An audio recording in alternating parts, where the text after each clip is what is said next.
Rastreamento para a redução de morbimortalidade em melanoma maligno, com Isabela Pierezan e Lúcia Lessa Kundorfer. Nas últimas décadas, a incidência de melanoma maligno, o tipo mais grave de câncer de pele, aumentou nas populações ocidentais. A conscientização sobre o câncer de pele se tornou tão relevante que até ganhou seu próprio mês aqui no Brasil, o Dezembro Laranja, instituído pela Sociedade Brasileira de Dermatologia. Esse número elevado de casos novos da doença se deve, em parte, à exposição aumentada à radiação ultravioleta do Sol e de fontes de luz artificiais e, em parte, ao aumento no diagnóstico, o que se percebe pelo fato de que o aumento da incidência nem sempre está acompanhado de um aumento similar da mortalidade. Com esse aumento dos casos, você pode se perguntar: por que não fazemos exames em toda a população de risco para ajudar a tratar essa doença, como a mamografia no câncer de mama e o Papa Nicolau no câncer de colo de útero? Esse questionamento é muito válido, e o processo de buscar ativamente uma doença em pessoas sem sintomas é chamado de rastreamento. O rastreamento do melanoma maligno é feito de maneira visual, por meio de autoexame ou inspeção por médicos ou outros profissionais de saúde. O prognóstico do melanoma maligno está fortemente associado à espessura da lesão no momento do diagnóstico, sendo que as lesões mais finas têm um risco muito menor de evoluir para metástase. Assim, o rastreamento do melanoma maligno pode ser capaz de reduzir a mortalidade por essa doença, como consequência da detecção precoce.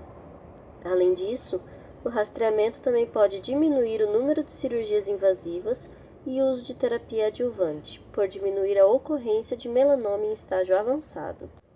Excelente, certo? Então, por que não existe um programa de rastreamento para o melanoma na maioria dos países? Bem, porque não é tão simples assim. Rastrear uma doença também pode acarretar em malefícios, ou pode simplesmente não valer a pena. Para o rastreamento ser efetivo, ele deve detectar mais casos em estágio precoce e levar a uma menor incidência de doença avançada ao longo do tempo. Se uma diminuição dos casos da doença em estágio tardio não ocorrer, o aumento de casos precoces deve representar a detecção de lesões que são histologicamente malignas, mas que não teriam evoluído e causado sintomas ou morte se elas permanecessem indetectadas. A isso, nós damos o nome de sobrediagnóstico. O sobrediagnóstico leva ao tratamento desnecessário, o que significa que pessoas saudáveis acabam sendo expostas a cirurgias e outras terapias, além do próprio diagnóstico de câncer, que são experiências estressantes e até traumatizantes, e causam significativo dano psicológico. O rastreamento do melanoma maligno pode também levar à descoberta de outras condições de pele e acarretar o tratamento dessas doenças. Naturalmente, as consequências disso podem ser benéficas ou maléficas. Entendemos, portanto, que algumas coisas precisam ser cientificamente esclarecidas antes que se estabeleça um programa de rastreamento para alguma doença, como câncer de pele. O rastreamento do melanoma maligno na população geral diminui a mortalidade? Ele apresenta mais riscos ou mais benefícios? O objetivo desse vídeo é sanar essa dúvida. Por isso, precisamos analisar dados de ensaios clínicos randomizados que estudaram essa questão. A maneira mais simples e confiável de fazer isso é por meio de uma revisão sistemática, que é o tipo de estudo mais completo e que apresenta evidências de maior qualidade entre as pesquisas na área de saúde. A revisão sistemática que usamos como referência, feita pela colaboração Cochrane, reuniu 2 ensaios clínicos randomizados que compararam o rastreamento do melanoma maligno com a ausência deste. Ou seja, nesses estudos havia um grupo que foi submetido ao rastreamento enquanto o outro grupo não foi, e os resultados ao longo do tempo foram comparados. Os participantes foram pessoas de qualquer faixa etária e que não apresentavam queixas ou suspeita de melanoma.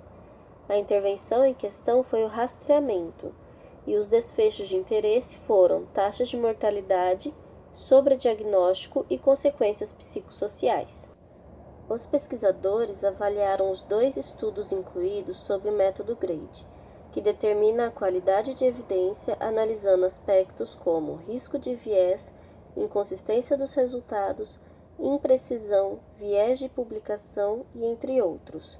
E não foi possível realizar meta-análise dos dados, pois os estudos apresentam desfechos diferentes. Os dados dos 2 ensaios clínicos não geraram evidência que possa apoiar ou refutar o efeito do rastreamento do melanoma maligno em morbimortalidade.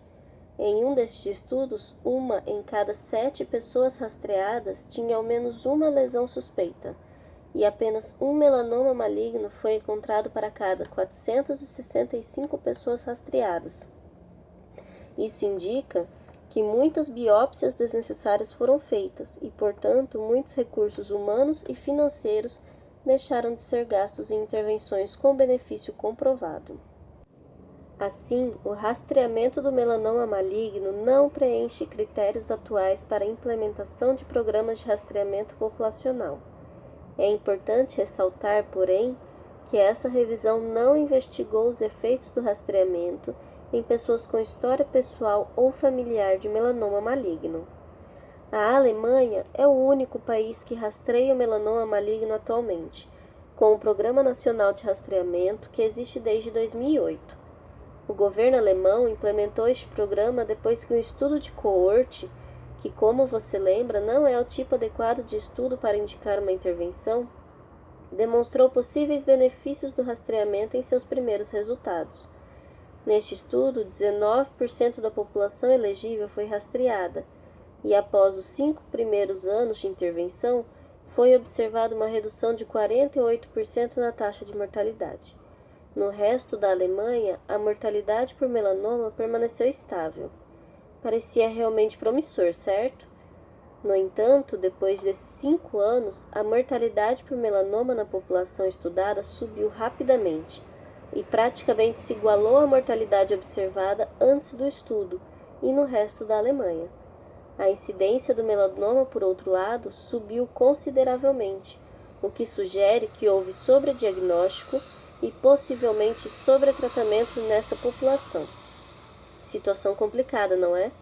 Algumas organizações que são autoridades no assunto, como a Associação Americana de Câncer e a Academia Americana de Dermatologia, recomendam o rastreamento da pele, e algumas defendem o rastreamento de homens brancos e idosos, devido aos seus maiores fatores de risco para o melanoma maligno. Resumindo, não existe até o momento respaldo científico para a implantação de programas de rastreamento de melanoma maligno em populações. Não sabemos se o rastreamento realmente reduz o número de mortes ou se é apenas mais um gasto de tempo e de dinheiro. Enquanto isso, o que nós podemos fazer? Vamos informar e conscientizar. Vamos conhecer então os fatores de risco. O fator de risco evitável mais importante é a exposição à radiação ultravioleta do Sol ou de fontes artificiais. Por isso, você deve usar sempre o protetor solar, mesmo que vá ficar em ambientes fechados. A exposição intermitente ao Sol confere um risco aumentado, enquanto a exposição contínua, por exemplo, do trabalho ao ar livre, parece estar inversamente associada ao risco de melanoma maligno. Então, tome cuidado com os longos banhos de sol no verão. Além disso, a exposição durante a infância parece conferir um risco maior do que a exposição em maiores faixas etárias. Devemos garantir que as brincadeiras de criança não se transformem em um risco para o futuro. Então, o uso de protetor solar é indispensável. Outros fatores de risco são pessoas com pele pouco pigmentada, cabelo loiro ou ruivo, olhos verdes ou azuis, dificuldade para se bronzear, história familiar de melanoma maligno e ter sardas ou muitos nevos, pintinhas pelo corpo. Pessoas com essas características devem ter um cuidado redobrado.